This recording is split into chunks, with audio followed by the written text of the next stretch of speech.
ঈশ্বৰক নিৰ্ণয় কৰি আমাৰ বিবেকে গ্ৰহণ কৰি ল'বলৈ ক'লে। গ্ৰহণ কৰি লৈ এতিয়া আমাক ভগৱন্তৰ ওচৰত আশ্ৰয় ল'বলৈ কৈছে। মই ভগৱন্তক চিনি পালোঁ, বিচাৰ কৰি গম পালোঁ, মই তেওঁৰ ওচৰত যদি নাযাওঁ, তেওঁৰ ওচৰত যদি সম্বন্ধ নকৰোঁ, তেনেহ'লে কি অৰ্থ থাকিব? পালোঁ, আকৌ মই তেওঁক গ্ৰহণ কৰিব লাগিব। এতিয়া শৰণ ল'বলৈ কৈছে। শৰণ মানে আশ্ৰয়। আমি এতিয়া এই ভাগৰ আশ্ৰয়ত আছোঁ কাৰণে আমাক ৰ'দ বতাহ তাপে নাই পোৱা। এই ভাগিত আমি আশ্ৰয় লৈ আছোঁ। শৰণ মানে আশ্ৰয়। আশ্ৰয় গ্ৰহণ কৰিব এই কাৰণেই লাগে যে আমাৰ তাপ আছে, 3 তাপ আছে, আদিভৌতিক, আদিদৈৱিক আৰু আধ্যাত্মিক আমাৰ তাপ আছে। এইবিলাক তাপৰ পৰা আমাৰ হ'ব লাগে। শৰণে তৰণৰ উপায়। শৰণ এই কাৰণেই ল'ব লাগে, জীৱটো তৰিবৰ কাৰণে লাগে। শৰণ এই কাৰণেই লাগে, আমাৰ কাল মায়াদিৰ পৰা তৰিবৰ কাৰণে আমাক ভগৱন্তৰ ওচৰত শৰণ লাগে। বোলে তোমাৰ মায়া হৰি কপট গুণক ধৰি মুহি আছে আমাক সমূলি, গুচাই মায়াস্বামী তোমাৰ চৰণ আমি ভজিলোহু জয় জয় বুলি। সেইকাৰণে ভগৱন্তৰ ওচৰত ভগৱন্তৰ মায়া ভগৱন্তৰ ওচৰত ভজনৰ কাৰণে লাগে। এতিয়া আকৌ 3 নম্বৰ কাৰণ হ'ল কি? কলিৰ পৰা বাচিবৰ কাৰণে আমাক শৰণ দৰকাৰ। আৰু শৰণ এই কাৰণেই দৰকাৰ, আমি জন্ম হ'লে আমাৰ 5টা দিন লাগি আহে, আৰু কায় বাক্য মনে যদি ভগৱন্তত শৰণ লওঁ, তেতিয়া আমাৰ পঞ্চৰণ্যৰ পৰা আমি মুক্ত। এনেকৈ ভালেমান কাৰণ আছে, আমি শৰণ অতি দৰকাৰ। এতিয়া ইয়াত অৰ্জুনে শৰণ লৈ দেখুৱাইছে, আৰু সেইটো পদ্ধতি আমাকো শৰণ ল'বলৈ কৈছে। কাৰণ অৰ্জুনে কুৰুক্ষেত্ৰ যুদ্ধৰ প্ৰাক মুহূৰ্তত যুদ্ধ নকৰোঁ বুলি গান্ধীবৰ ধনু পেলাই দিছে। এতিয়া ভগৱন্ত কৃষ্ণই যুদ্ধ কৰিবৰ কাৰণে প্ৰেৰণা যোগাইছে। তেওঁ যুদ্ধ নকৰোঁ বুলি কৈছে। তেতিয়া তেওঁক কৈছে যুদ্ধ তুমি কৰিব লাগিব। তেওঁক কিহে ধৰিছে, কিয় নকৰোঁ বুলি কৈছে? সুখ আৰু মোহ নামৰ 2টা বস্তু লাগিছে তেওঁৰ গাত।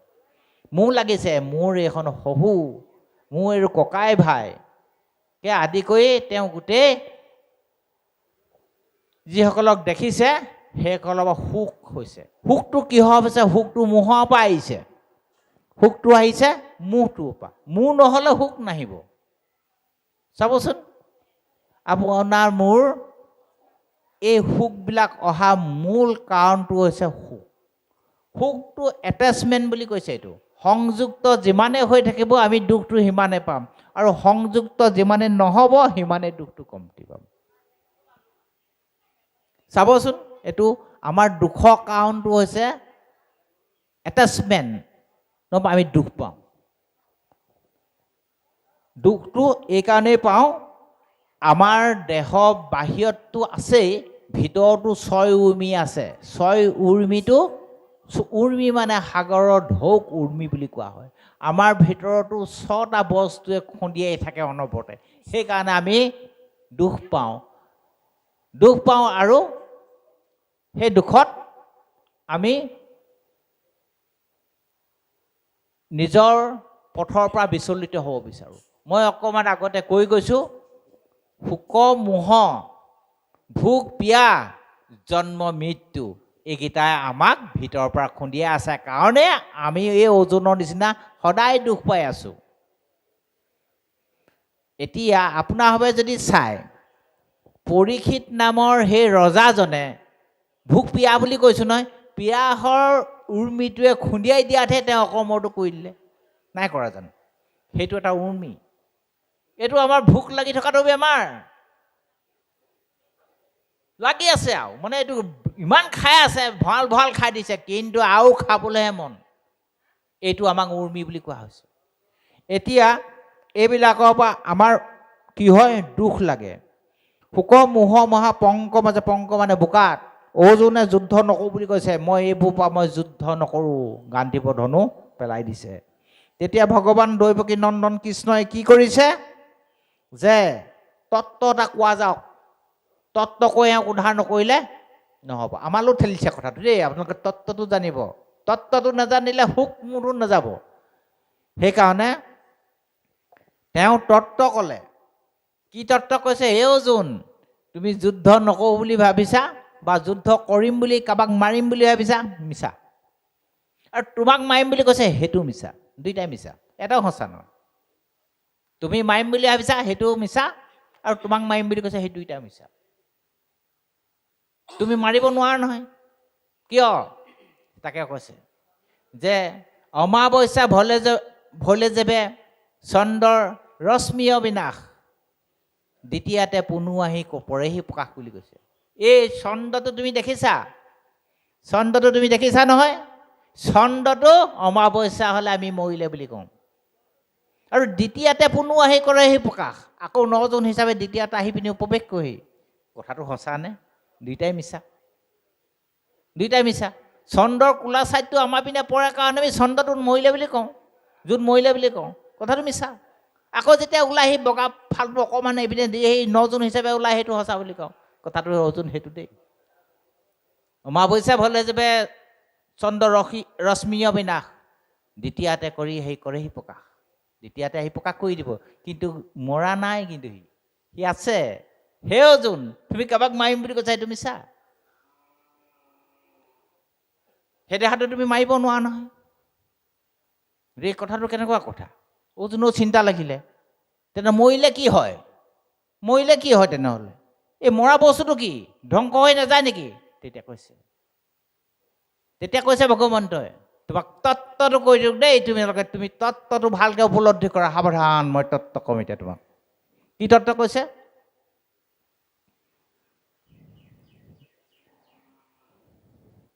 যেতিয়া উপজি মৰে ঈশ্বৰৰূপী জীৱ, যেতিয়া উপজি মৰে, ভালকৈ চাব দেই, এই তত্ত্বটো নজনাৰ কাৰণে মই বাওঁ হৈছে। যেতিয়া উপজি মৰে ঈশ্বৰৰূপী জীৱ, হে অৰ্জুন ভালকৈ চাই ল'বা। যেতিয়া উপজি মৰে ঈশ্বৰৰূপী জীৱ, বায়ুদয়ে গন্ধনেয়ে লগত ইন্দ্ৰিয়।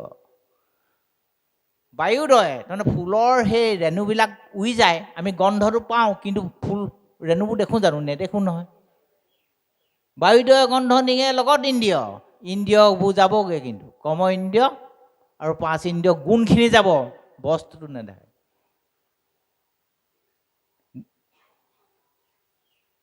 যেতিয়া উপজি মৰে ঈশ্বৰৰূপী জীৱ, বায়ুদয়ে গন্ধনিয়ে লগত ইন্দ্ৰিয়, চকু কাণ নাক জিভা ছালৰ যোগে, জীৱই বিষয় ভোগে মনৰ সংযোগে। এই মনটোৰ লগত যাব, মনটোৰ যোগেদি ইন্দ্ৰিয়বিলাক ভোগ কৰিব। দুখ ভোগ কৰি জীৱ থাকে মৰে দেহে, অজ্ঞানীয়ে নেদেখে তাক জানে জ্ঞানীগণে। অজ্ঞানীসকলে সেই তত্ত্বটো নাজানে। কিন্তু অৰ্জুন, মই তোমালোকক কৈলোঁ, মানুহ মৰিলে 17 তত্ত্বীয় এটা দেহা গুচি যাব। সেই দেহাটোত তোমাৰ অংগ প্ৰত্যংগ, পঞ্চ জ্ঞানেন্দ্ৰিয়, পঞ্চ কৰ্মেন্দ্ৰিয় গুণখিনি যাব, কিন্তু বস্তুটো নাযায়। পঞ্চ প্ৰাণ যাব, মন আৰু অহংকাৰ লগত গুচি যাব, আৰু সেইটো দেহাই জমান্তবাদ বাগৰি যাব। অৰ্জুন, তোমাৰ যিটো এতিয়া মন, সেইটো মনটো এইটো যুগৰ মন নহয়। মই জানো পূৰ্বজন্ম কথাবোৰ, মই জানো। তুমি সেইকাৰণে নৰ আৰু মই নাৰায়ণ। তুমি নাজানা, কিন্তু মই জানো। কাৰণ তুমি যিমানবাৰ জন্মগ্ৰহণ কৰিছা মই জানো, কিন্তু তুমি নাজানা। তুমি নৰ, সেইকাৰণে মই নাৰায়ণ। অৰ্জুন, তুমি যুদ্ধ নকৰোঁ বুলি যদি ভাবিছা, মিছা কথা।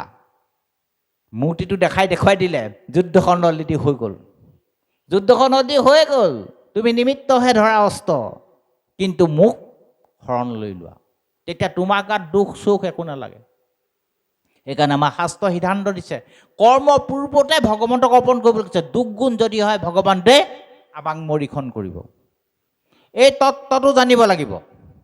এই তত্ত্বটো ভালকৈ নজনাৰ কাৰণে আমাৰ সমাজ ব্যৱস্থাত বহুত ভুল হৈ আছে। 10 দিনত কৰিব, 11 দিনত দিব, 13 দিনত কৰিব, 14 দিনত কৰিব। এইটো বস্তু 240 ঘণ্টা ইয়াত থাকি আৰু বস্তুটো নিজৰ কৰ্মবন্ধে যাত্ৰা আৰম্ভ কৰিব। এইটোৱে মূল তত্ত্ব কৈছে।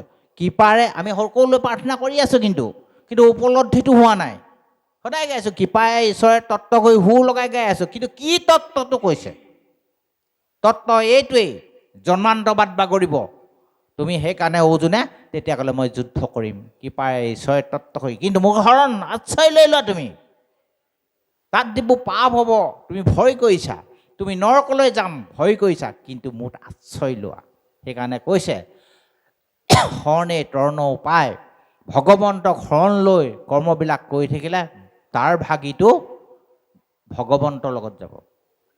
সেইকাৰণে আগতেও যদি শৰণ এইকাৰণেই দৰকাৰ হৈছে, শৰণ যদি আমি আগতে দুখ কৰি থৈছোঁ, নাজানি দুখ কৰিছোঁ, সেইকাৰণে শাস্ত্ৰ সিদ্ধান্ত দিছে যে সৰ্বধৰ্ম তেজীয়ে ক শৰণ সাক্ষাৎ, সুদৃঢ় বিশ্বাসে সখী লৈ কোৱা মত, নকৰিবা ভয় সখী কৰোঁ অংগীকাৰ, সমস্ত পাপতে মই কৰিব উদ্ধাৰ, যদি তুমি আগতে কিছুমান ভুল ভ্ৰান্তি পাপ কৰি থৈছা মই সকলো উদ্ধাৰ কৰিম। এতিয়া আমাৰ খ্ৰীষ্টান ধৰ্মৰ মানুহসকলে আহি কৈছে আপোনালোকৰ পূৰ্ণ যদি আমি খ্ৰীষ্টান হৈ যায় আপুনি আগৰ পাপখিনি নাইকিয়া হ'ব, কিন্তু আমাৰ শাস্ত্ৰত নাই নি? আমাৰ শাস্ত্ৰটো আছে, কিন্তু আমি সুদৃঢ় বিশ্বাসে নলওঁ। সুদৃঢ় বিশ্বাসে ল'লে হ'ব। এতিয়া আমাৰ শাস্ত্ৰ সিদ্ধান্ত হ'লে হেন ঈশ্বৰকে চৰণ লৈলোঁ শৰণ, সেনেকুৱা এজন ভগৱন্তৰ চৰণতে সামৰণ। চৰণত কিয় শৰণ ল'ব লাগে? চৰণত কিয় শৰণ ল'ব লাগে? এতিয়া আমি অকণমান বয়সস্থসকলৰ ওচৰলৈ আহিছোঁ। ভগৱন্তৰ চৰণৰ তলত কি কি আছে আপোনাৰ ভাৱে জানে? ধ্বজ বজ অংকুশ পদ্ম জব আছে, নাই জানো? আছে। এই ব্ৰাহ্মণ অৱতাৰ সময়ত বলি যেতিয়া ওপৰত ভৰিটো দিওঁতে দেখিলে নহয় ধ্বজ বজ অংকুশ পদ্ম আছে, এইভাগ চৰণ তেওঁ নবাদে অন্য নহয়। সেইকাৰণে তেওঁ কৈছে গৃহতে থাকিয়া দেখিলোঁ তযোৰ চৰণ বুলি কৈছে। এইযোৰ চৰণটো দেখা নাই, দেৱৰো দুৰ্লভ, দেৱতাসকলেও চৰণ এইযোৰ দেখি পোৱা নাই, তলখন ধ্বজ বজ অংকুশ পদ্ম। অন্যত দিব নালাগে, মোৰ মাথাত দিয়া সেইটো চৰণ বলিয়ে মোৰ প্ৰতি দিলে, নাই পোৱা জানো? সেইযোৰ চৰণত কি আছে? ধ্বজ আছে, ধ্বজা আছে। ধ্বজা কি বস্তু? আমাৰ ধৰ্ম কৰিবৰ কাৰণে এখন ধ্বজা লাগিব। শ্ৰীমন্ত শংকৰদেৱৰ এখন ধ্বজা আছে নাই? আছে।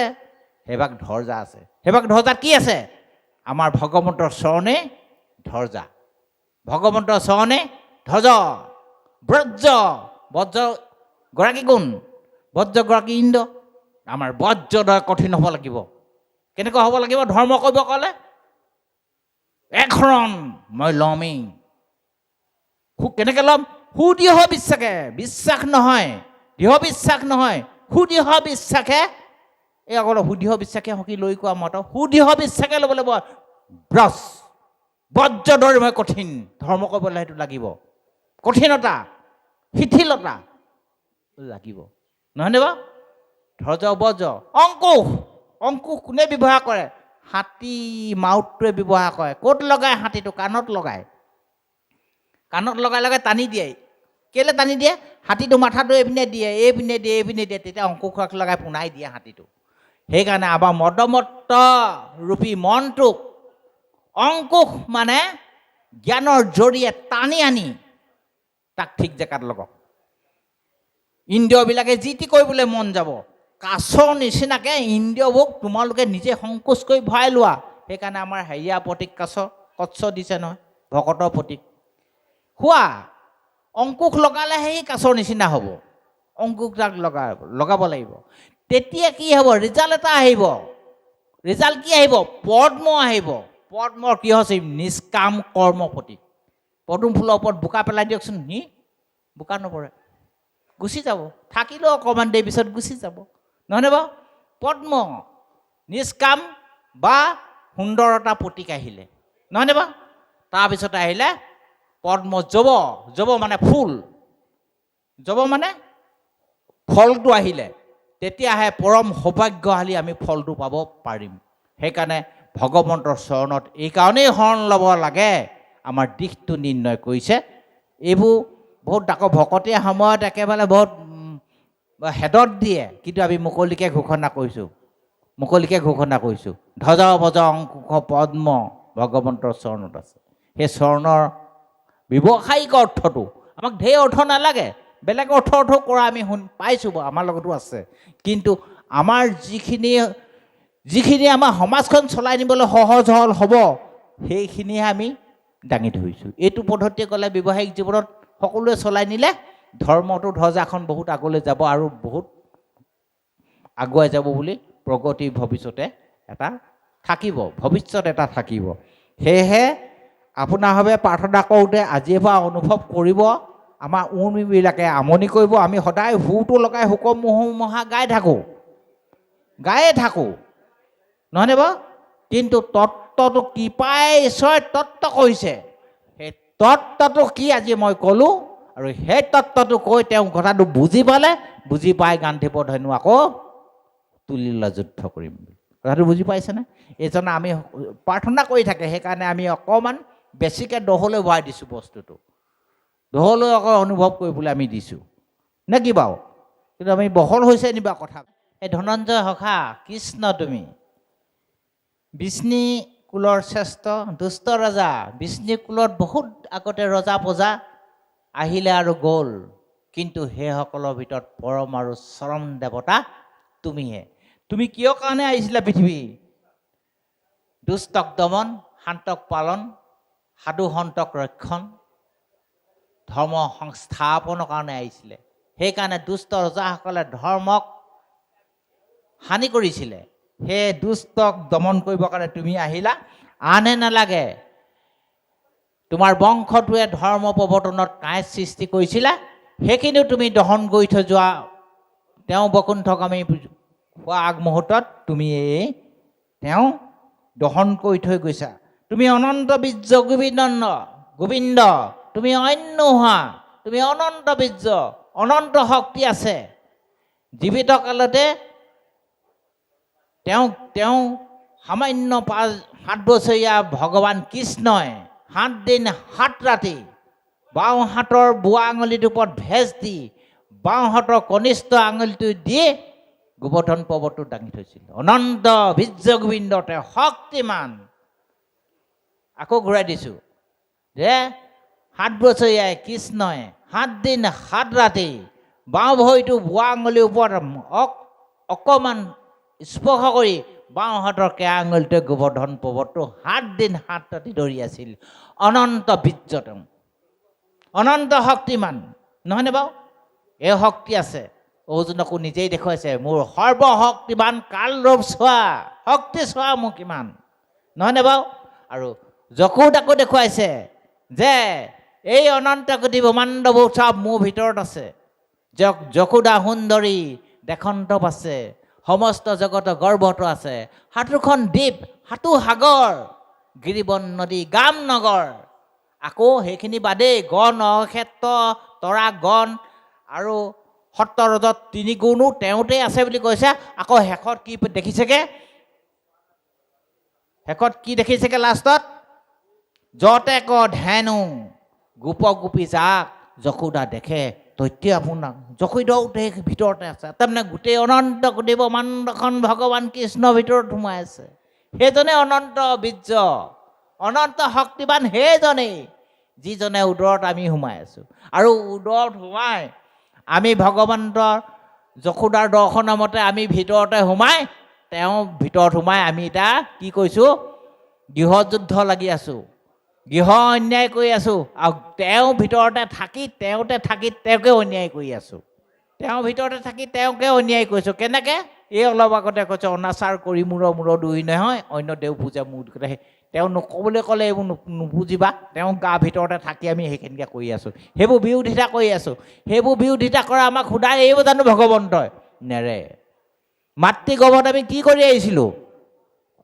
প্ৰতিজ্ঞা কৰি আছিলোঁ 17 আৰু 20 সপ্তাহৰ ভিতৰত যেতিয়া জীৱ বেছি বাঢ়িব নোখোজে, তেতিয়া ভগৱন্তক প্ৰাৰ্থনা কৰিলে, হে প্ৰভু এইবাৰ কৰোণময় হৰি কমলাপতি, এইবাৰ মোক নেচাৰিবা।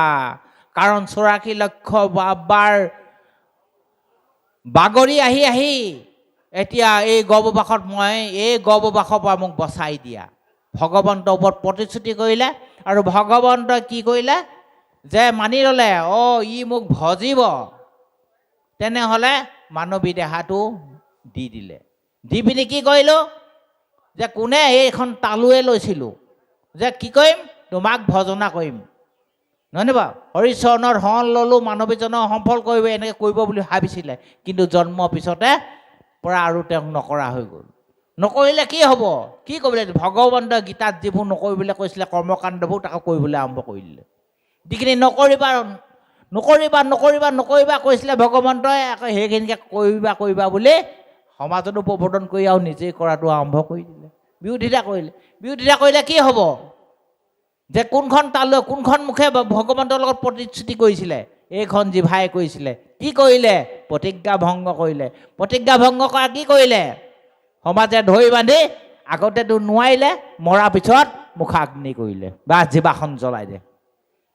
মুখত জিভাখন মুখাগ্নি কৰে নহয় কেলে কৰে মাতৃগৰ্ভত প্ৰতিজ্ঞা কৰি থকাটো ভংগ কৰিলে ভংগ কৰাৰ কাৰণেহে আকৌ মুখাগ্নি কৰে আমাৰ ভকতীয়া সমাজত মুখাগ্নি নাই কিন্তু কৰ্মকাণ্ডী সমাজত কিন্তু মুখাগ্নি আছে কিয় ভগৱন্ত মাতৃগৰ্ভত 17 আৰু 20 সপ্তাহত অকাপিছা হৈ দেই কেতিয়াবা জীৱ ভগৱন্ত জীৱৰূপে প্ৰৱেশ কৰি দিয়া বাদে দেহাটো চৈতন্য হৈ আজি দেহাটো পাই আছো নহ'লে অচৈতন্য হিচাপে যদি মাটি হৈ জন্মগ্ৰহণ কৰিলোহেঁতেন কিন্তু এনেকুৱা দেহা মানৱী জন্মটো পাই নবজিলো মৰাৰ পিছত কি কৰিলে জুই লগাব লাগিব এতিয়া কোনোবা এটাই মুখাগ্নি কৰিব লাগিব কাৰণ এখন তালুৱে কৈ প্ৰতিজ্ঞাবদ্ধ কৰি আছিলে ভগৱান অন্য লগত চুক্তি নহয় নহয়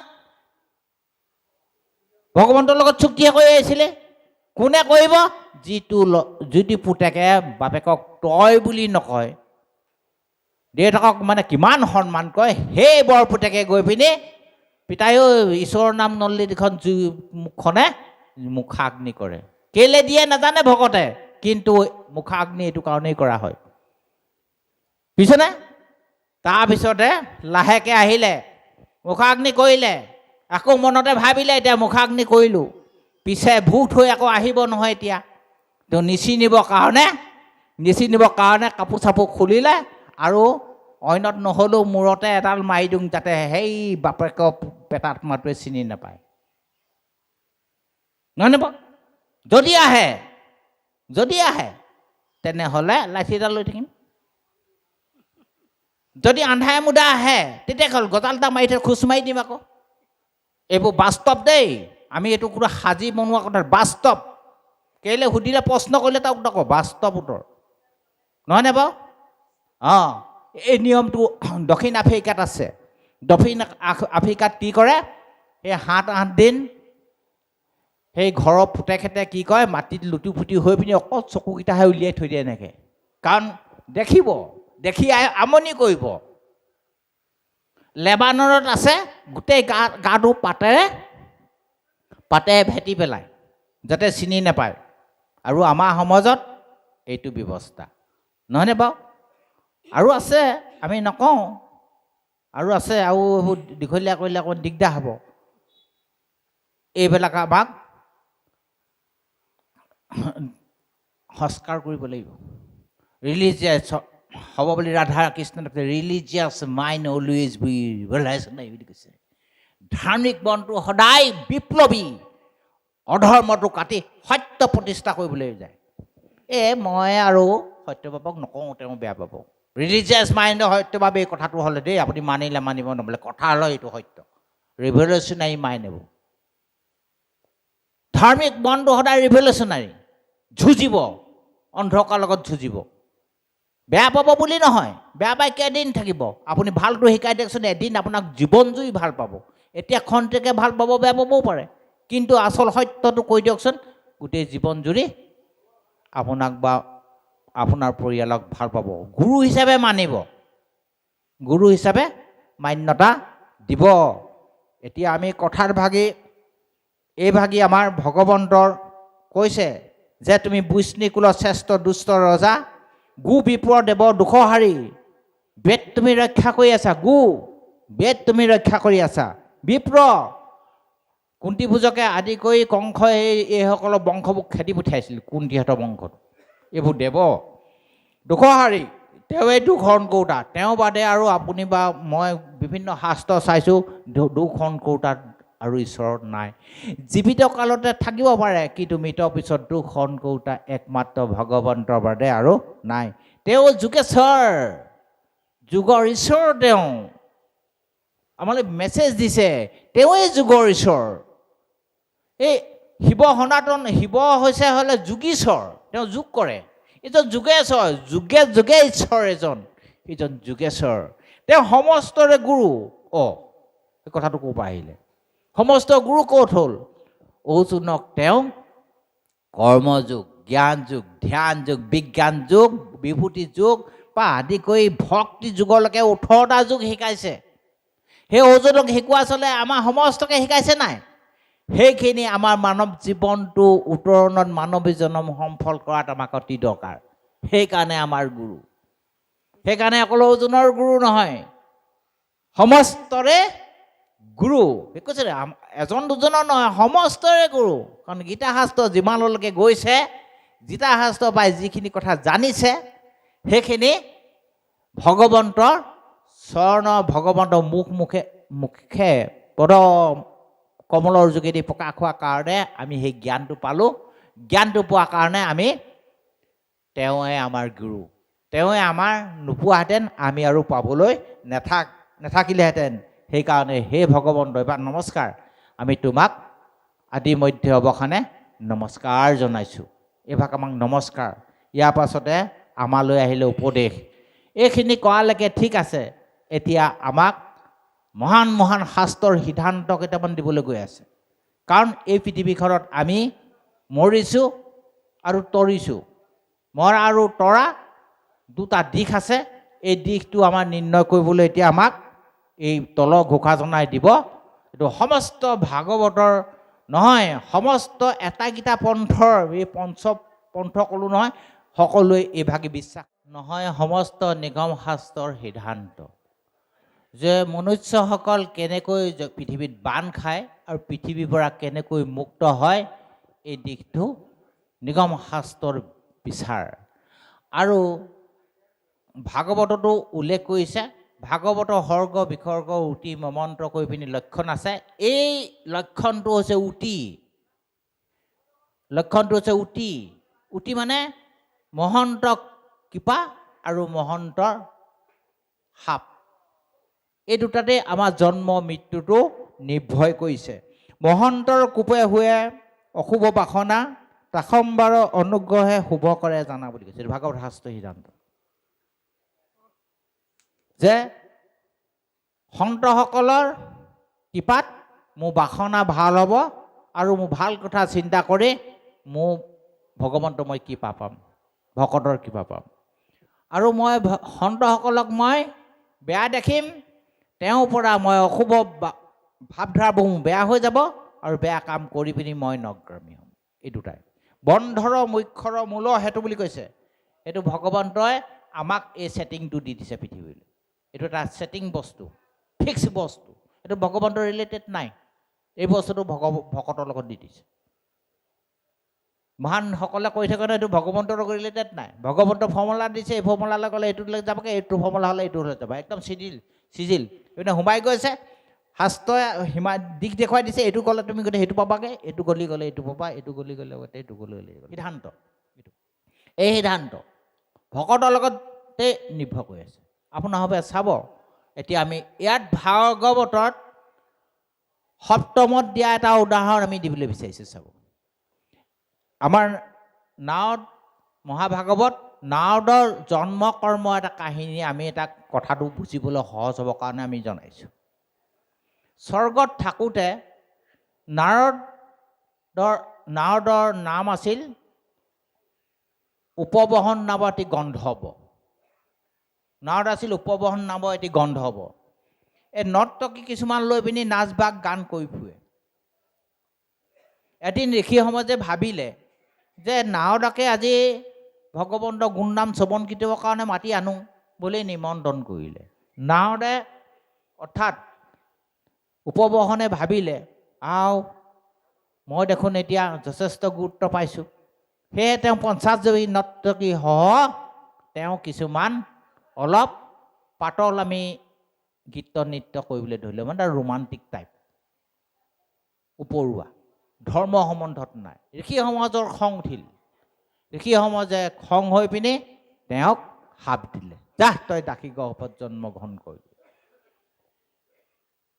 নাৰদে তেতিয়া জাতিস্ম হৈ জন্মগ্ৰহণ কৰিলে যে বুজিলে যে মই ঋষি সমস্ত শাপগ্ৰস্ত হ'লোঁ ঋষিসকলক মই তেওঁলোকৰ বেয়া ভবাৰ কাৰণে কুপদৃষ্টি পালোঁ কুপদৃষ্টিৰ কাৰণে এতিয়া মই জমান্তবাদ বাগৰিবলগীয়া হৈছে তেতিয়া তেওঁ দাসী গৰ্ভত ঋষিসকলৰ শাপত জন্মগ্ৰহণ কৰিলে কিন্তু তেওঁ প্ৰকৃততে জাতিস্ম হোৱাৰ কাৰণে পূৰ্ব কথাখিনি গম পালে যে মই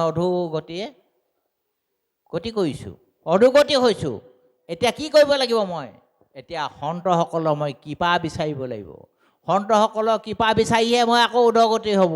সেয়েহে সৌভাগ্যক্ৰমে বুলি কৈছে কিতাপ ভাগি নাৰদৰ পূৰ্বজন্ম কাহিনীতে সৌভাগ্যক্ৰমে সৌভাগ্যতা হ'ল সেই সন্ত 4জন সিদ্ধ পুৰুষক লগ পাই সেইজনক তেওঁ দেহ প্ৰাণ কায় বাক্য মনে শুশ্ৰূষা কৰি আকৌ তেওঁ উদগতি হৈছিলে। সেইকাৰণে আমাৰ বন্ধৰ আৰু মুখ্য বন্ধ হৈ আহিলে নাৱত, আকৌ মুখ্যটো কেনেকৈ গৈছেগৈ, আকৌ পাৰিষদী জন্ম আকৌ কেনেকৈ পাইছেগৈ, সন্তৰ কৃপা। সেই সন্তসকলে কৃপা কৰি দিলে, সন্তসকলে কোপ দৃষ্টি কৰি তললৈ গুচি আহিলে আৰু সন্তসকলৰ কৃপাত আকৌ উদগতি হ'ল। আমাৰ সমস্ত মাজতো এই কথাটো কিন্তু একদম প্ৰতিফলিত হৈছে। আপোনাৰ ভাৱে অলপ অনুভৱ কৰিব লাগিব, অনুভৱ কৰিব। মই সত্যভাৱে একো বেয়া কাম কৰা নাই, মই তেওঁক বেয়া লক্ষণত দেখিলোঁ, লক্ষণ দেখিছোঁ, মোৰ ব্ৰহ্ম শক্তি নাশ হ'ব। আমাৰ প্ৰতিজনে ঈশ্বৰ ভকত কৰিছে, ভকতি হৈছে, ব্ৰহ্ম শক্তিটো আয়ত্ত কৰি আছে, কিন্তু ব্ৰহ্ম শক্তিটো নাশ হয়, নাশ হৈ গৈ থাকে, মাইনাছ হৈ থাকে। প্লাছ হৈ যাব লাগিছিলে, মাইনাছ হৈ যায়, কমি যায়। আকৌ কৃপা যদি পাই যায় আকৌ প্লাছ হৈ যাব, উঠা নমা হৈ থাকে। আমাৰ সমস্ত মাজতো আকৌ সাৱধান হয় এইটো কথালৈ চাব। আমাৰ ঘৰতে কেতিয়াবা ককাই ভাইও হয়, কেতিয়াবা আইগৰাকী বাপজনো হয়, কাৰণ বাপজনো ব্ৰহ্ম শক্তি সম্পূৰ্ণ অকণমান আহে, ঢেৰ নাই যেনিবা আছে, আইগৰাকীও আছে যে ইজনে কথা ক'লেও লাগি যায়, সিজনে কথা ক'লেও লাগি যায়। তাৰমানে দুইখন অকণ চোকা কটাৰী হ'ল নহয়, চোকা হৈ গ'ল দুইখন, ভূটা হোৱাত একো নাই। আগতে ভূটা আছিলে, ৰেপি থাকিলেও সিটোক নাকাটে, নহয়নে বাৰু? এতিয়া কিন্তু অকণমান কেচিং কৰিলে কাটি দিয়ে, কাৰণ তেওঁ ব্ৰহ্ম শক্তি আছে, এওঁ ব্ৰহ্ম শক্তি আছে। ভালকৈ চাব, বিশ্বামিত্ৰ পৰাশৰ কি হৈছিলে, দুইজন ব্ৰহ্ম ঋষি, ইজনে শৰালী চৰাই হৈ যা বুলি কয়, আৰু তই বস হৈ যা বুলি লাগিছিলে নে, হৈছিলে নাই? হৈছিলে, লাগি যায় তাৰমানে নহয়। নহ'লে আপোনালোকে এইটোও চাওক, এই দামোদৰ বিপ্ৰ নহয়, অজামিলৰ কাহিনীটো চাওক। পূৰ্বজন্মই তেওঁলোকে এহাল বামুণী আছিলে, হয়নে নহয়? হয়নে নহয়? কৰ্মপক্ষে ক'লে তই বেইচা হবি বুলি মতাজনে কৈ দিলে, বামুণজনে তই বেইচা হবি। তেতিয়া আইগৰাকীয়ে ক'লে মই যদি বেইচা হওঁ তুমি মোতে পতিত হ'বা। সেইটো জন্মত আকৌ এইটো জন্মলৈ গুচি আহিলে, আহি পিনি যেতিয়া বেইচা হ'ল, তেওঁ ক'ৰবাত জন্ম লৈছিলে যদিও আকৌ বেইচাত পতিত হ'ল নাই? হ'ল। কথাটো বুজি পোৱা গৈছেনে বাৰু? বুজি পোৱা গৈছে নাই বাৰু? টান হৈছে নি কথাটো? টান নহ'বৰ কাৰণে উদাহৰণ টানিছোঁ। মূল কথাটো ক'লে টান হ'ব, সেইকাৰণে উদাহৰণটো দি বুজাই থৈছোঁ। বস্তুটো তেনেকুৱা। এইবোৰ শাস্ত্ৰ কথাবোৰ অকণমান আমাৰ উদ্বোধক ডাঙৰীয়া কৈছে বৰ টান, কাৰণ সাৰটো কাঢ়ি আনি মাধৱপুৰুষে ভৰাইছে আৰু তত্ত্ববোৰ দিছে, গোটেই তত্ত্বখিনি ইয়াত দিছে। সেইকাৰণে তত্ত্বখিনিয়েকে ওলাইগৈ ইয়াত গৈ, ওপৰে নিবলৈ অকণমান অসুবিধা হয়, টান হৈছে। আৰু তাতে মই ক'বও জনা নাই নহয় জানো বাৰু? টান হৈছে, তাতে মই ক'বও জনা নাই, দুইটা গোটেইখন সংমিশ্ৰণ হৈছে। তথাপিতো যি হয় আৰু অকণমান এইটো আমি ব্যাখ্যা নহয়, আমি ভাৱ বিনিময় কৰিবলৈ আমি যত্ন কৰিছোঁ। সেইকাৰণে এতিয়া শুৱে দুবাসানা সন্তৰ মনৰ কোবত, এতিয়া আপোনালোকে এই কথাটো নিগম শাস্ত্ৰৰ কথা, সঁচা কথা কিন্তু দেই, সঁচা। এইটো নিগম শাস্ত্ৰৰ বিচাৰ আৰু ভাগৱতত লক্ষণৰ ভিতৰত উটি, ভাগৱতৰ প্ৰতিটো অধ্যায় 32 স্কন্ধ একোটা চৰিত্ৰ কৈছে, আৰু ইয়াত চতুৰ্থ স্কন্ধত উটি আছে। কাৰণ উটিটো কোনটো দেখাইছে যে হিৰণ্যকশিপু আৰু হিৰণ্যাক্ষ সেই জয় বিজয় আছিলে নহয়, খহি পৰিছে নাই? পৰিছেই নাই? তাত সেইটো উদাহৰণো আছে। আমি নাৰদৰ পূৰ্বজন্মটো আনিছোঁ, তাত কিন্তু জয় বিজয় কেনেকৈ খহি পৰিছে, কোপত পৰিছে নহয়, কোপত পৰিলে, কোপত পৰাৰ কাৰণে তললৈ খহি পৰিলে। আকৌ প্ৰশ্ন কৰিব পাৰে আকৌ দেই, যে জয় বিজয় কেলৈ খহি পৰিলে? বৈকুণ্ঠ শাস্ত্ৰৰ এটা নিয়ম এটা আছে, গম পাইছেনে? তালৈ গ'লে কি আছে, বেতৰ প্ৰহাৰ কৰে, বেত এডালে পিটন এটা দিয়ে। ঘোষাজনা আছে নহয়, 104 নে কিমান, সৰিয়হ গৃহৰ দ্বাৰে সেইটো সৰবা ন, সৰবা সৰিয়হ গৃহৰ দ্বাৰে বেতৰ পহাৰৰ যোগ্য ইন্দ্ৰ আদি দেৱ ব্ৰহ্মা ইন্দ্ৰ আদি দেৱ যাক হেনয় বেতৰ পহাৰৰ পাইবাক যোগ্য হং আমি কমন পৰাক আমি বেতৰ কোব কাব পৰা যে এটা হ'ব পাৰিছোঁ এইটো সৰবাৰ বুলি লিখা আছে নহয় দেৱ তাৰমানে কি বকুণ্ঠৰ নিয়ম এটা আছে তালৈ গ'লে দুৱাৰখনৰ আগতে বেতৰ কোব এটা দি দিয়ে এই চাৰিদৰে বেতৰ কোব খালে খং উঠি গ'ল কিন্তু নিয়ম আকৌ বেতৰ কোব দিয়াটো গম পাইছেনে সেই কথাটো কেলৈ দিয়ে কাৰণে আমি কাহিনী এটাকে কওঁ নহ'লে আইসকলে বৰ টোপনিয়াই দিছে এই বিখুৱা খেৰ নামৰ এজন তত্ত্বজ্ঞানী মানুহ আছিলে বিখুৱা খেৰ একনাথ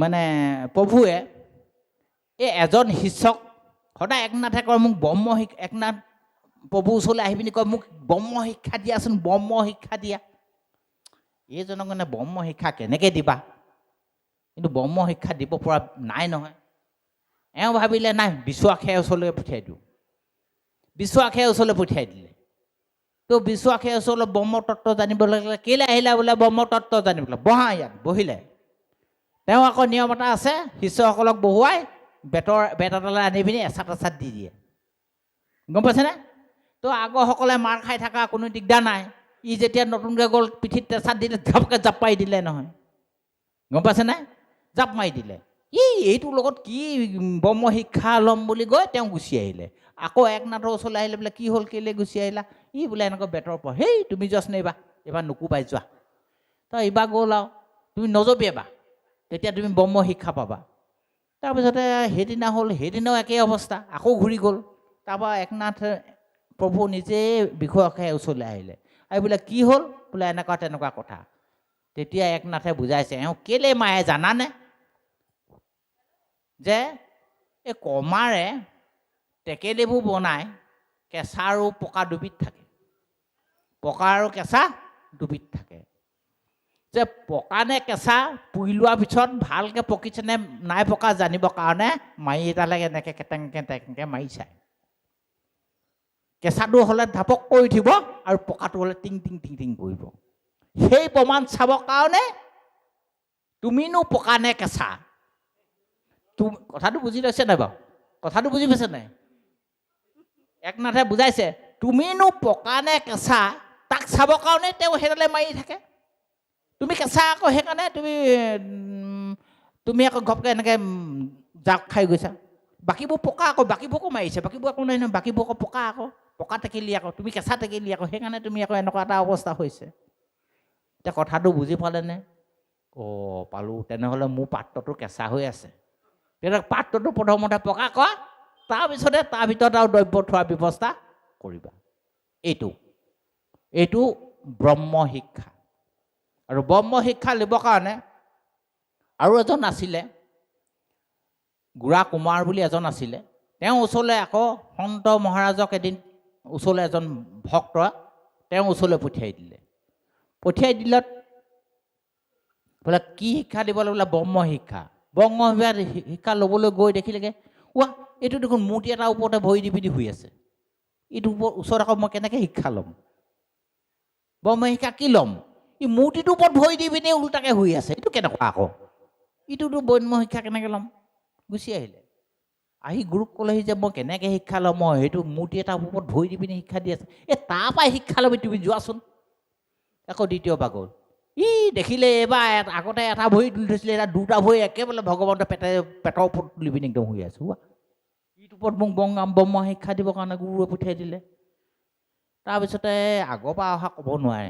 দ্বিতীয়বাৰ অহাটো গম পালে নহয় কোনোবা এটা আহিছে দেখিলে খোজকাঢ়ি যাব আকৌ ঘূৰি গৈছিলে কেলৈ গৈছে আহাচোন আহা মাতিলে বোলে কেলৈ বোলে একনাথ প্ৰভুৱে আপোনাৰ ওচৰত ব্ৰহ্ম শিক্ষা ল'বলৈ গুচিছিল তেতিয়াহ'লে তুমি কেলৈ গুচি গৈছা বোলে কেলৈ গুচি যাবা আপুনি ভগৱন্তৰ ওপৰতে গাটো দি পিনি আগৰ পৰা আহিলেও ভৰি এটা তুলি থৈছিলে এইবাৰ দেখিছোঁ দুইটা ভৰি পেটৰ ওপৰত ভৰি দি পিনি যে আপোনাৰ পৰা কি ব্ৰহ্ম শিক্ষা লৈ পিনি মই তৰিম নলওঁ তেতিয়াহ'লে ক'লে নলোৱা যদি নল'বা কিন্তু এটা কাম কৰিবা বোলে কি কাম কৰিম বোলে মানিবানে বোলে মানিম তুমি ভগৱান নথকা জেগা এডোখৰ বিচাৰি লৈ আনিবা ভগৱান নথকা জেগা এডোখৰ বিচাৰি লৈ আনিবা তোমাক মই তেতিয়া আচল ব্ৰহ্ম শিক্ষাটো দি দিম এতিয়া ভগৱান নথকা জেগা সি খুব বিচাৰিবলৈ সন্ধান কৰিলে ভগৱান নথকা জেগা ক'ত আছে প্ৰথমতে নেতি বুলি গৈ আছিলে পিছত চব ইটি বুলি ভাবিবলৈ ধৰিলে আগতে য'ত নাই বুলি ভাবি আছিলে পিছত আছে বুলি কৈছে এই আগতে 28 সহস্ৰ বা 32 সহস্ৰ ঋষি মাজত ভগাভগি হোৱা মেইন কাৰণটো এইটোৱে 32 কৈছে ক'তো নাই 28 সহস্ৰ কৈছে হবতে আছে তাৰমানে নথকা জেগাতে আছে কথাটো বুজি পোৱা গৈছেনে সেইকাৰণে এইটোৰ পৰা আমাক দেখিছে ভগৱন্ত সৰ্বব্যাপ্তি আছে তাৰমানে এই কাহিনীটোৰ যোগেদি আমাক ক'বলৈ বিচাৰিছে কথাটো অকণমান বুজিব পৰা গৈছেনে বাৰু কথাটো অকণমান টান হৈছে আৰু তথাপিতো আপুনি মই আজি যিটো স্থান লাভ বা পাই আজি বহিছোঁ সন্ত মহন্তৰ কৃপাতহে এইটো পাইছোঁ মহন্তৰ বাক্য যিটো ধৰে বুলি কৈছে শুনে বুলি কোৱা নাই আকৌ দেই কথাটো ঘোষাজনাই অকণমান দিশ নিৰ্দেশ ধৰিবলৈ কৈছে এইটো শুনিবলৈ কোৱা নাই শুনি লওক প্ৰথমতে তাৰপিছত আকৌ বাক্যটো খামোচা মাৰি সুদৃঢ় বিশ্বাসে ধৰিব লাগিব বোলে মহন্তই কি কৈছে মহন্তইটো বেয়া কথা নক'ব বোলে কৃষ্ণক পাইবা জানা ভকতেহে পন্থা সিমানে কহে গীতা ভাগৱত পন্থা নহয়নে বাৰু এই মহন্তজনে কি ক'ব ঈশ্বৰৰ পাবলৈ ঈশ্বৰৰ সন্মুখাসন্মুখি কৰাৰ ৰাস্তাটো উলিয়াই দিব ই আমাৰ উদ্ধতক বাপজনে কৈছে নহয় বোলে কেনেকৈ মহন্তৰ যোগেদি কি পায় সন্ত মহন্ত একান্ত ভকতৰ যোগেদি কি পায় বোলে পৰম ঈশ্বৰৰ দেৱ কৃষ্ণ সাক্ষাতে নাপাই লাগ তপ জপ জাগ যুগ দানে একান্ত ভকতৰ পদৰেণু শুদ্ধ মাথে অভিষেক নকৰে মানে সেই একান্ত ভকতৰ পদৰ ধূলিখিনি মূৰত ঘঁহিবলৈ কোৱা নাই একান্ত ভকতৰ যিখিনি সুবাক্য কথা সেইখিনি হিৰে ধৰিবলৈ কৈছে যিটো ধৰে বুলি কৈছে নাই কৈছে নাই মহন্তৰ বাক্য যিটো ধৰে যিজনে ধৰিবলৈ কৈছে শুনিবলৈ কৈছে আৰু মানিবলৈ কৈছে তো শুনিলে এৰি দিলে নহ'ব তাক ধৰিব লাগিব তেওঁ কি দেখাব তেওঁ ঈশ্বৰ কেনেকৈ পায় যাত্ৰাটো দেখাব নহয়নে বাৰু যাত্ৰাটো দেখালে কি হ'ব আমি ঈশ্বৰক মানৱী জনম সফল হ'ব এইটো পথ বুলি কৈছে সেইকাৰণে যিজনে ধৰে তেওঁ বাসনাবোৰ ভাল হৈ যাব বুলি কৈছে জোৰ বাসনা ভাল নহ'ব ঈশ্বৰক আমি ডাইৰেক্ট ধৰিবলৈ নিদিয়ে ভগৱন্ত বৰ চালাহ ভগৱন্তে ভায়া কৰি দিলে এজেণ্টৰ যোগেদি সেই এজেণ্টৰ ভগৱন্ত আদিত্য পুৰাণৰ 14 নম্বৰ শ্লোকত লিখিছে ঈশ্বৰৰ ভক্ত য'তে ত'তে পায় মোৰ ভকতৰ ভক্ত পাবলৈ নাই বুলি কৈছে ঈশ্বৰৰ ভক্ত য'তে ত'তে গছত বা কিবা এখন ওলমায়ো ঈশ্বৰৰ ভক্ত আহিব য'তে ত'তে পায় কিন্তু ভকতৰ ভক্ত পাবলৈ নাই তেওঁ কিন্তু আকৌ ভগৱন্তই আদিত্য পুৰাণত আকৌ ঘোষণা কৰিছে যে মোৰ ভকতৰ ভক্ত নোহোঁতে মোৰ ভক্ত কেতিয়াও হ'ব নোৱাৰে খাটাং এতিয়া মহন্ত বাক্য ধৰিব লাগিব মহন্ত বাক্য ধৰিলেহে ভগৱন্তৰ ওচৰলৈ যাব পাৰিব বা হৰিদাস হ'ব পাৰিব হৰিদাস হ'বলৈ হ'লে এজনৰ যোগেদি যাব লাগিব তেতিয়া আমি হৰিদাস হ'ব আৰু হৰিদাস হোৱাৰ লগে লগে তেওঁ কি কৰিব তেওঁ বাসনাবোৰ সদায় ভাল আহিব বেয়াটো নাহে আৰু তাক সুবাসনাই বেৰি ধৰিব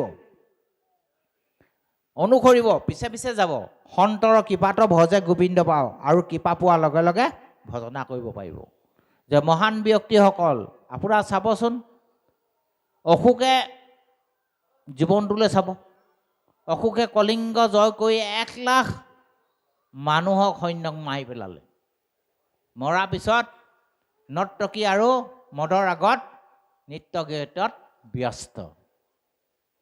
ব্যস্ত হৈ আছে আনন্দ তেতিয়া এজন ভিক্ষুক দুৱাৰদলিত গধূলি সময়ত উপস্থিত হ'ল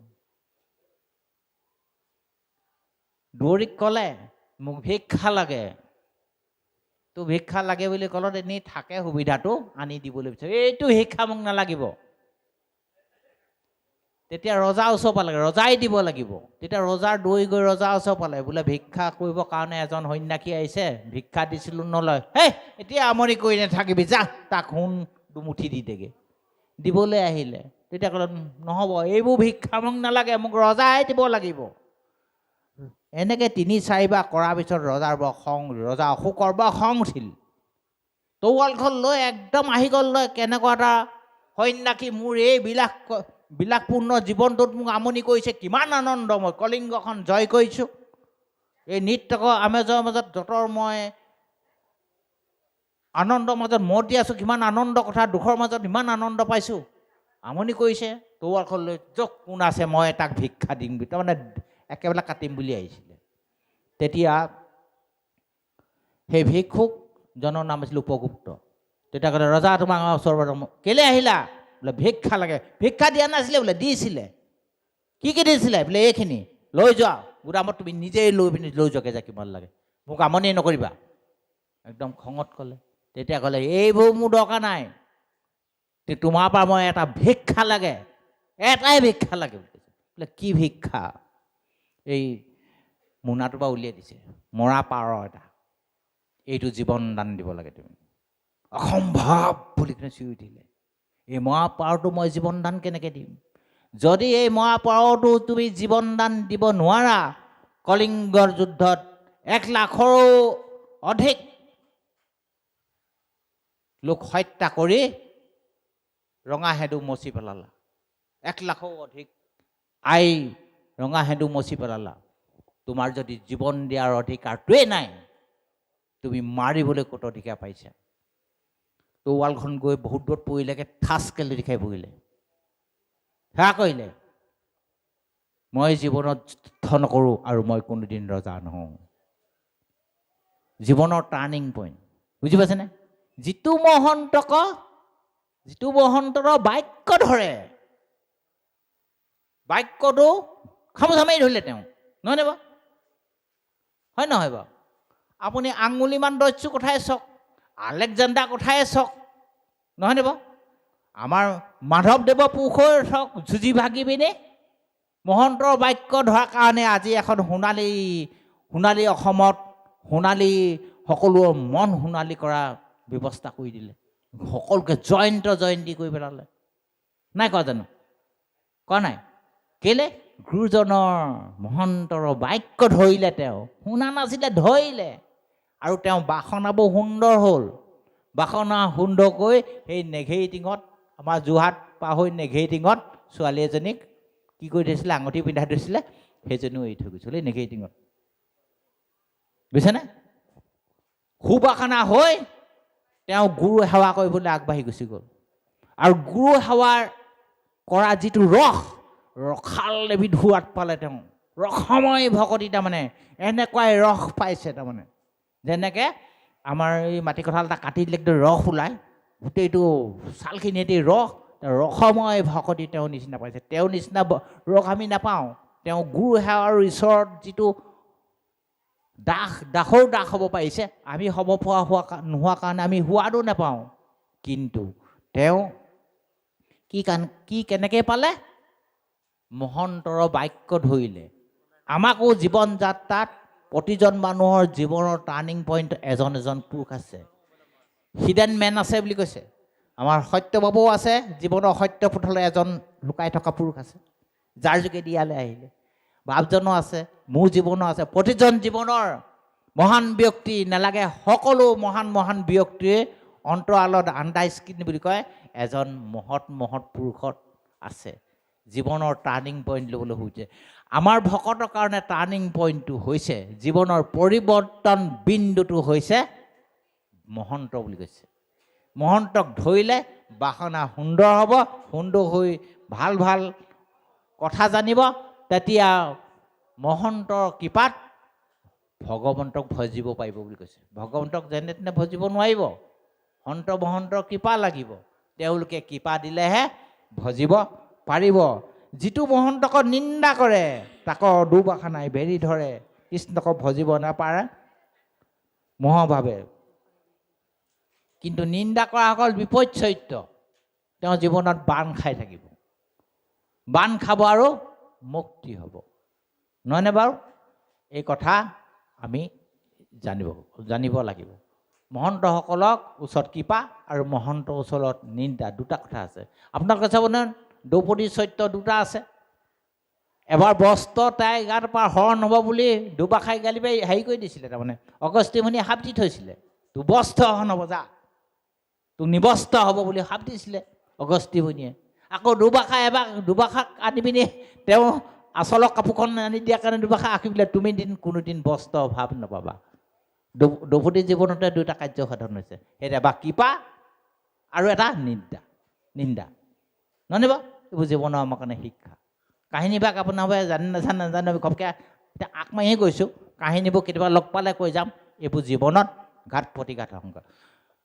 দ্ৰৌপদীৰ শাপত ঘটকচ মৃত্যু হৈছে আৰু হিড়িম্বা শাপত অভিমন্যু মৃত্যু হৈছে।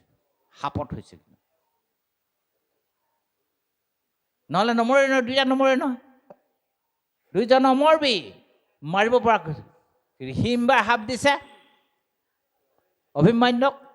অভিমন্যু মৃত্যু হৈছে আৰু দ্ৰৌপদীয়ে শাপ দিছে ঘটুকচক, কাৰণ ৰাজ সন্তান হৈ কোনো এটা সিংহাসনত বহিব নোৱাৰে বুলি এইও চিন্তা আৰু তাইও চিন্তা, ক্ৰচিং হৈ পিনি দুইজনেই মৃত্যু হৈছে। নহয়নে বাৰু? এইটো কি? এইটো শাপ, অভিশপ্ত। সেইকাৰণে ভকতে নিজৰ এইটো কথাও খাটাং, মই অলপ আগতে কৈছোঁ। চাব, সমস্তজনে এই মহাহাতত উপদিষ্ট হৈছে। এই গংগাই যেতিয়া ভগৱন্তৰ চৰণ এৰি আহে তেতিয়া বাৰ বাৰ কৈছে, প্ৰভু মই তোমাৰ চৰণৰ দাস, তোমাৰ চৰণতেই আশ্ৰয় লৈ আছিলোঁ, কিন্তু মই এতিয়া ধাৱমান হ'ব লাগে, শাপগ্ৰস্ত মই, কিন্তু মই তোমাক আকৌ ক'ত লগ পাম?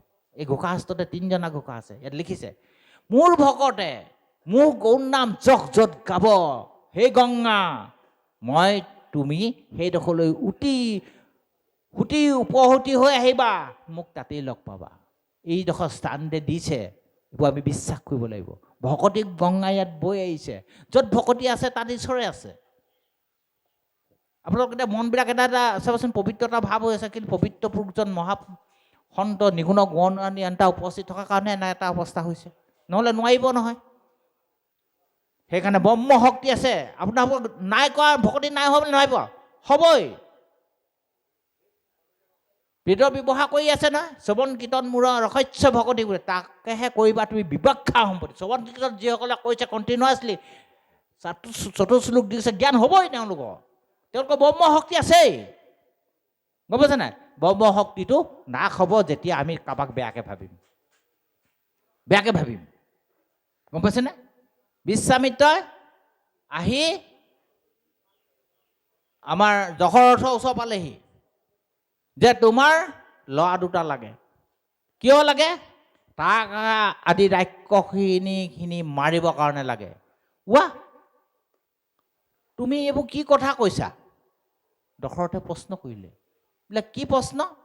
তুমি কি কথা কৈছা? তুমি এজন তপস্বী ব্ৰহ্মৰ্ষি, তোমাৰ কমণ্ডলৰ পৰা পানী অকণমান চেতিয়াই দিলে সেই ৰাক্ষসবিলাক মৰি যায়।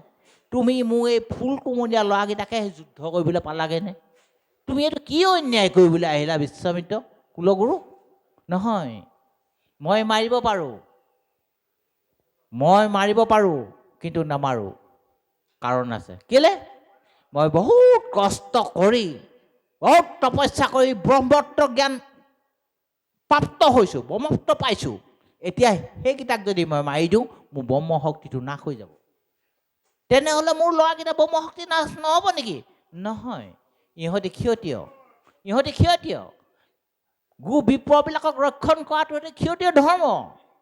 এওঁলোকে যদি মাৰে পুণ্য হ'ব, মই মাৰিলে পাপ হ'ব। কথাটো বুজি পাইছেনে? সেইকাৰণে ভকতৰ ব্ৰহ্ম শক্তি সমস্তই আছে, নাই বুলি নক'ব। এই ৰাজমাৰ্গত যি ভৰি দিলে ঢেৰ নাই হোৱা, অকণমান হ'লেও হৈছে বুলি ভাবিছোঁ, ঢেৰ নাই হোৱা, অকণমান হ'লেও হৈছে। এই শক্তিটো স্থিতিটো ৰাখিবৰ কাৰণে ভকতে যত্ন কৰিবৰ কাৰণে শাস্ত্ৰ সিদ্ধান্ত কৰিছে, নিন্দা নকৰিবা। কিন্তু নিন্দা কৰিলে তোমাৰ ব্ৰহ্ম শক্তিটো তললৈ গুচি যাব। ভকতক এনেভাৱে ভাল পাবলৈ যত্ন, ভকতজনৰ পৰা কৃপা কৰি তুমি লাভটো কৰিব লাগে। সেইকাৰণে আমাৰ দোকানীবিলাকৰ নিচিনা আমাৰ চালাক হ'ব লাগিব। কাৰণ মোৰ পকেটলৈ অনাটোৱে মই ধান নামাৰিব লাগিব। ধান্দাটো মোৰ পকেটলৈ আহক, মই নিদিওঁ কাকো। মই নিন্দা কৰি পিনি মোৰখিনি দি নিদিওঁ মই তেওঁৰ পৰা কৃপাটো দি তেওঁৰ পৰা মই আনিব লাগে না ভকত চু হ'ব লাগে বুলি কয় নহয় এনেকুৱা চু হ'ব লাগে কথাটো এই কথাটো বুজাবলৈ বহুত জটিল তথাপিতো অনুভৱ কৰিব সমস্ত এই পৃথিৱীখনত বা আমাৰ যে শাক্ত শৈৱ কে আদি কৰি গাণপত্য যিমান বা বৈষ্ণৱ আছে এই কথাটো কিন্তু বিশ্বাস কৰে কিন্তু সেইকাৰণে আগৰ ৰজাসকলৰ ঘৰলৈ যদি কোনোবা উপস্থিত হয় ৰজাই হিংসাখনৰ পৰা নামি আহি পিনি চৰণ ধুৱাই কেলে সেই ঋষিজনে বাই চান্স যদি খুব দৃষ্টি পৰে ৰাজহিংসাখনো খহি পৰিব এনেকুৱা খহি পৰিছে নহয় সেইকাৰণে ঋষিমুনিসকল যদি আহি দুৱাৰদলিত উপস্থিত হৈ তেতিয়া কি কৰিব চৰণ ধুৱাই গৈ মুখ পখালিবলৈ ব্যৱস্থা কৰে এই যে ব্যাসে যে নাৰদক যে দুইটা কাম কৰিবলৈ দিছে সেই কামটো কিয় কৃপা দৃষ্টি তেওঁ আনি ধুনীয়াকৈ বহাব খাবলৈ দিব থাকিবলৈ কি ইচ্ছা সকলো কৰিব কিয় মহন্তৰ কৃপা কাৰণে চিন্তা কৰিছে কৃষ্ণ